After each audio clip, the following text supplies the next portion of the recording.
ದೈಹಿಕ ಮಾನಸಿಕವಾಗಿ ಸದೃಢರಾಗಲು ಕ್ರೀಡಾಕೂಟಗಳಿಂದ ಮಾತ್ರ ಸಾಧ್ಯ. ಕ್ರೀಡೆಯಲ್ಲಿ ಹೆಚ್ಚು ಹೆಚ್ಚು ತೊಡಗಿಸಿಕೊಳ್ಳುವುದರಿಂದ ದೈಹಿಕ ಮಾನಸಿಕವಾಗಿ ಸದೃಢರಾಗಲು ಸಾಧ್ಯ ಎಂದು ದೇವನಹಳ್ಳಿ ತಹಶೀಲ್ದಾರ್ ಅನಿಲ್ ಅವರು ತಿಳಿಸಿದರು. ದೇವನಹಳ್ಳಿಯ ಜೂನಿಯರ್ ಕಾಲೇಜ್ ಮೈದಾನದಲ್ಲಿ Vahinikula Tigala premier league tennis ball cricket tournament ಅನ್ನು ಮೌಕ್ತಿಕಾಂಬ ವಾಹಿನಿಕುಲ ಯುವಕ ಸಂಘದ ವತಿಯಿಂದ ಹಮ್ಮಿಕೊಂಡಿದ್ದು, ಭಾಗವಹಿಸಿ ಮಾತನಾಡಿ, ಪ್ರತಿಯೊಂದು ಆಟಕ್ಕೂ ವಿಶಿಷ್ಟವಾದ ಉದ್ದೇಶ ಮತ್ತು ಮೌಲ್ಯವಿದೆ. ನಾವು ಆಡುವ ಪ್ರತಿಯೊಂದು ಕ್ರೀಡೆ ಮತ್ತು ಆಟವು ನಮಗೆ ಶಿಸ್ತನ್ನು ಕಲಿಸುತ್ತದೆ. ಕ್ರೀಡೆಗಳು ನಮಗೆ ಅಮೂಲ್ಯವಾದ ಪಾಠವನ್ನು ಕಲಿಸುತ್ತವೆ. ಕಷ್ಟಗಳ ಹೊರತಾಗಿಯೂ ನಾವು ಕ್ರೀಡಾಪಟುಗಳಾಗಿ ಅನುಭವಿಸಬಹುದು. ಆದ್ದರಿಂದ ನಾವು ನಮ್ಮ ಜೀವನದಲ್ಲಿ ಆಟಗಳು ಮತ್ತು ಕ್ರೀಡೆಗಳ ಮೌಲ್ಯ ಮತ್ತು ಮಹತ್ವವನ್ನು ಗ್ರಹಿಸಬೇಕು. ತಾಲೂಕಿನಲ್ಲಿ ಉತ್ತಮ ರೀತಿಯ ಆಟವನ್ನು ಶಾಂತಿಯುತವಾಗಿ ನಡೆಸಿ ಸೋಲು ಗೆಲುವು ಸರ್ವೇ ಸಾಮಾನ್ಯ. ಯುವಕರು ಹೆಚ್ಚು ಹೆಚ್ಚು ಕ್ರೀಡೆಗಳಲ್ಲಿ ಪಾಲ್ಗೊಳ್ಳುವುದರಿಂದ ಶಿಸ್ತು, ಏಕಾಗ್ರತೆ ಮತ್ತು ವಿನಯದನ್ನು ಕಾಣಬಹುದಾಗಿದೆ ಎಂದರು. ಎಸಿಪಿ ಸುಬ್ಬಣ್ಣ ಮಾತನಾಡಿ, ತಿಗಳ ಸಮುದಾಯದ ಕಲ್ಯಾಣಕ್ಕಾಗಿ 10 ಹಲವು ಕಾರ್ಯಕ್ರಮಗಳ ಜೊತೆಗೆ ಯುವಕರನ್ನು ಸಂಘಟಿಸುವ ಮುಖ್ಯ ಉದ್ದೇಶದಿಂದ ರಾಜ್ಯದ ಎಲ್ಲ ಭಾಗಗಳಲ್ಲಿ ಕ್ರಿಕೆಟ್ ಟೂರ್ನಮೆಂಟ್ ಹಮ್ಮಿಕೊಳ್ಳಲು ಯುವಕರಿಗೆ ಪ್ರೇರಣೆ ನೀಡಲಾಗಿದೆ.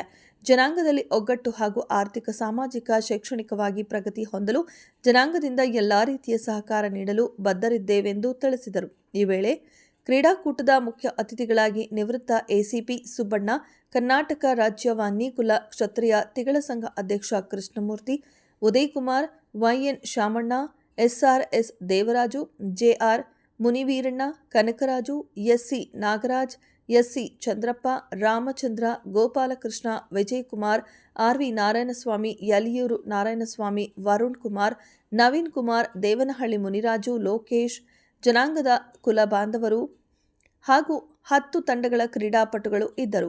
ಕ್ಷಣ ಕ್ಷಣದ ಸುದ್ದಿಗಾಗಿ ವೀಕ್ಷಿಸಿ ರಾಷ್ಟ್ರಧ್ವನಿ ನ್ಯೂಸ್ ಕನ್ನಡ. ಚಂದ್ರಶೇಖರ್ ಅವರು ಈ ಥರ ಕಾರ್ಯಕ್ರಮ ಇಟ್ಕೊಂಡಿದ್ದೀವಿ ಅಂತ ಹೇಳಿದ್ರು. ಇಲ್ಲಿ ಅಂದ್ಕೊಂಡಿದ್ದಕ್ಕಿಂತ ತುಂಬ ಚೆನ್ನಾಗಿ ಆರ್ಗನೈಸ್ ಮಾಡಿದ್ದೀರಾ. ಸೊ ಕ್ರೀಡೆ ಅನ್ನೋದು ಎಲ್ಲರೂ ಅಳವಡಿಸ್ಕೋಬೇಕಾಗಿರೋದು. ಅದರಿಂದ ಆರೋಗ್ಯದ ಮೇಲೆ ಮಕ್ಕಳಿಂದನೂ ಕ್ರೀಡೆಗೆ ಉತ್ತೇಜನ ಕೊಡಬೇಕಾಗುತ್ತೆ. ಎಲ್ಲ ಪೋಷಕರು ಮಕ್ಕಳಿಂದ ಆಸಕ್ತಿ ಬೆಳೆಸ್ಕೊಳ್ಳೋ ಥರ ಮಾಡಬೇಕು. ಹಾಗೆ ಇಲ್ಲಿ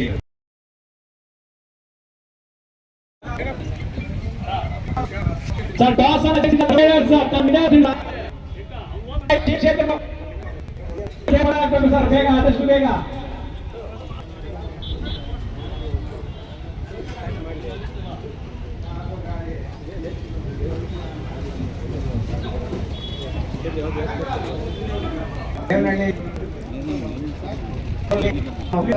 ಎಲ್ಲರೂ